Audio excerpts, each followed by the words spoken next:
2022 opponents, both home and away. I broke this down. Let me make this a little bit larger so you can see my beautiful face here. So I want to talk to you guys anyway. So I kind of broke this down to level of importance. So of course the divisional games are the most important. So they're at the top. Then the AFC games, then the NFC games. So this is how it breaks down. If you ever want to calculate this yourself, the first one's very obvious. We play everybody in our division twice, once at home, once away. Everybody knows that. Then the next one is we play a complete division in our conference. This time we're playing the AFC South. So we're going to have to play all four of these teams you see here: Colts, Texans, Titans, and Jags.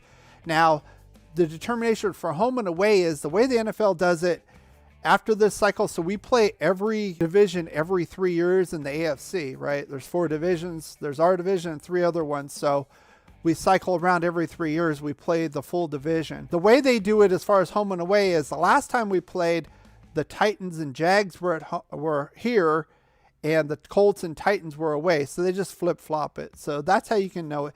And if you're a fan of the other team, Sandy B, like the Bears, you can do the same thing if you look back in the season. So there are a couple little tricky ones to go through, but that one's pretty easy. And then this one right here, not only do we play a division, but we also play a team in each of the other 2 divisions. So in this case, we played the South completely. So we play a team in the AFC North and a team in the AFC East.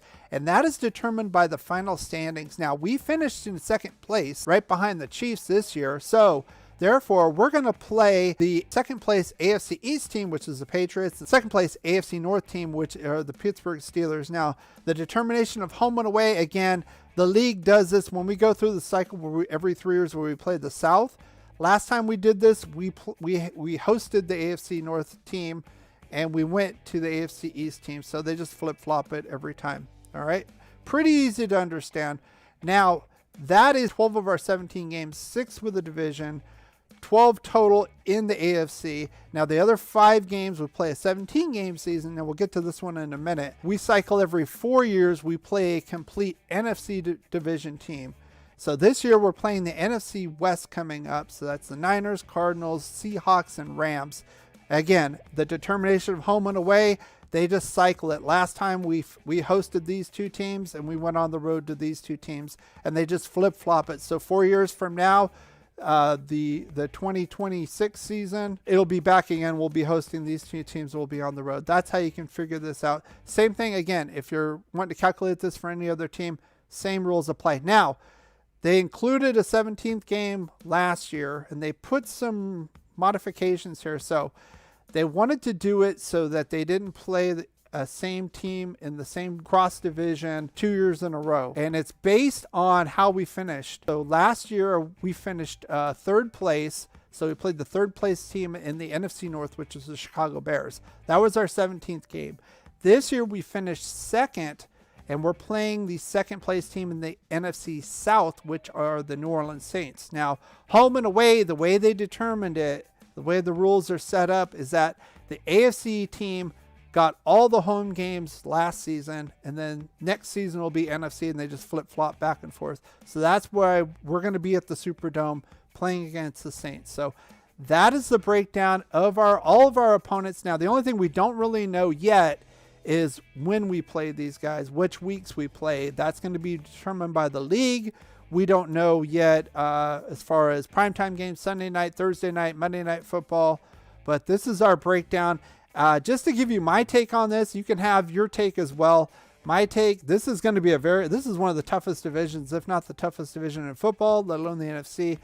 This could be some problems. Is Russell Wilson going to be back? That could be helpful if he's not. The rest of these 3 teams were in the playoffs. 2 teams are still in the playoffs, so those are going to be tough. Obviously, these 2 teams were in the playoffs as well. We finished 2nd, so we got to play 2nd place teams. Patriots kind of fizzled out with Mac Jones, so it'll be interesting to see how he does in his 2nd year.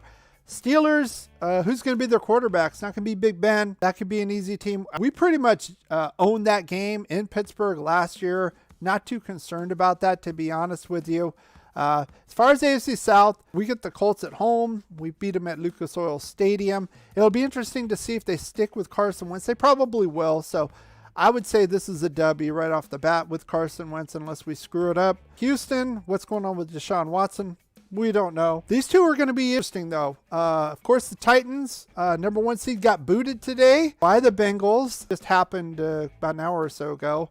And then, they're still a tough team, though. Derrick Henry will be there, and it's at their house, so it's going to be it's not going to be easy at all. We're really going to have to be able to stop the run. We did that pretty well down the stretch, but still, just kind of looking forward. Of course, we don't know who the free agent. Way the free agent's going to flow, the way the draft's going to flow, injuries. This is a long kind of forecast. I'm just kind of looking at these teams. And then Jacksonville, they're usually tough at their house. Ask the Colts about it. They basically knocked them out. Not only that, if we played these guys early, especially like a September game, Jacksonville, Florida, it's going to be humid as hell. That's not going to be a fun game for us. Plus, you're going to see cramping up. This could be an issue as well. I'd rather see this one later in the year, to be honest. And then, of course, we have our division rivals. Denver is going to have a new head coach, maybe have a new quarterback. I don't know what's going to happen with Bridgewater there. I'm sure Drew Lock's going to be gone, unfortunately for us, because he sucks. The Chargers are going to be tough, and the Chiefs are going to be tough. So it's going to be interesting where we stand as well, right? There's still speculation on who we're going to get as GM, head coach. Is Carr going to be our quarterback next year? When you have great coaches, then after you have great coaches, you get great players. You have a great organization, and you tell them one thing: just win, baby.